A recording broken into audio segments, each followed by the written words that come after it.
بسم اللہ الرحمن الرحیم۔ کل مرد کے احرام کے بارے میں بتایا گیا تھا کہ مرد کس طریقے سے احرام باندھے۔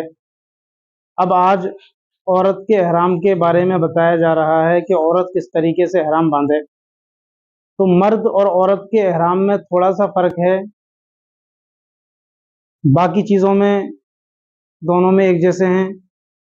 جیسے مرد احرام باندھنے سے پہلے 2 رکعت نماز نفل پڑھتا ہے، اسی طریقے سے عورت بھی احرام باندھنے سے پہلے اپنے ناخن وغیرہ کاٹ لے، بدن کی صاف صفائی کر کے غسل کر لے، غسل کا موقع نہ ہو تو وضو کر لے، پھر 2 رکعت نماز نفل پڑھے۔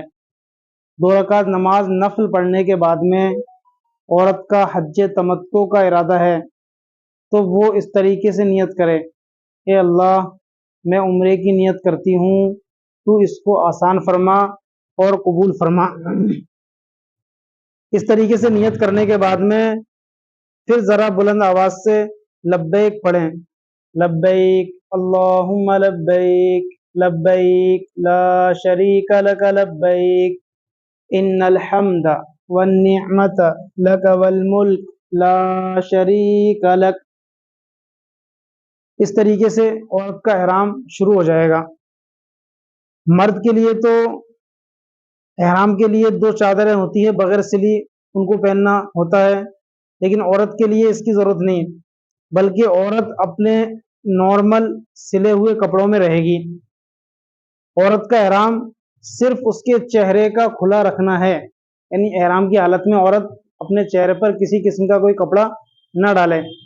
باقی عورت احرام کی حالت میں موزے، دستانے اور زیورات بھی پہن سکتی ہے، اور پردہ بھی ضروری ہے، لہذا سر پر کیپ نما نقاب ڈالے، یعنی ایک ہیٹ ہوتا ہے کیپ کی طرح، تو اس کو سر پر اوڑھ کر اور اس کے اوپر سے نقاب ڈال لے تاکہ پردہ بھی ہو جائے اور چہرے پر کپڑا بھی نہ لگے، چہرہ بھی کھلا رہے۔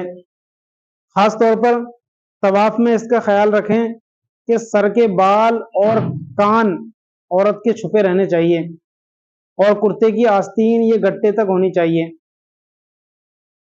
عورت اگر ناپاکی کی حالت میں ہو تو اسی حالت میں احرام باندھے اور صرف احرام کی نیت کر لے، 2 رکعت نماز احرام کی نہ پڑھے۔ پھر مکہ پہنچنے کے بعد میں جب تک پاک نہ ہو جائے مسجد حرام میں نہ جائے، بلکہ اپنی بلڈنگ پر اپنے روم پر ہی رہے۔ جب پاک ہو جائے تو غسل کر کے مسجد حرام میں جائے، طواف کرے، صفا مروہ کی سعی کرے۔ عورت ناپاکی کی حالت میں مسجد کے علاوہ سب جگہ جا سکتی ہے، یعنی مسجد میں نہ جائے باقی سارے مقامات پر جا سکتی ہے، اور نماز، تلاوت اور طواف کے علاوہ، یعنی یہ 3 کام نہیں کرنے، نماز، طواف اور تلاوت کے علاوہ سارے کام عورت اس حالت میں کر سکتی ہے، یعنی مینا بھی جا سکتی ہے، صفا مروہ پر بھی جا سکتی ہے، اور شیطان کو کنکری بھی مار سکتی ہے، عرفات میں بھی جا سکتی ہے، مزدلفہ میں بھی جا سکتی ہے، یعنی ان سارے مقامات پر جا سکتی ہے، اور ذکر دعا وغیرہ بھی کر سکتی ہے۔ تیسرے کلمے کا ذکر ہو، درود شریف کا ذکر ہو یا دعا ہو، قرآن کی تلاوت کے علاوہ اور جتنے بھی ذکر اذکار ہیں وہ سارے ذکر اذکار کر سکتی ہے۔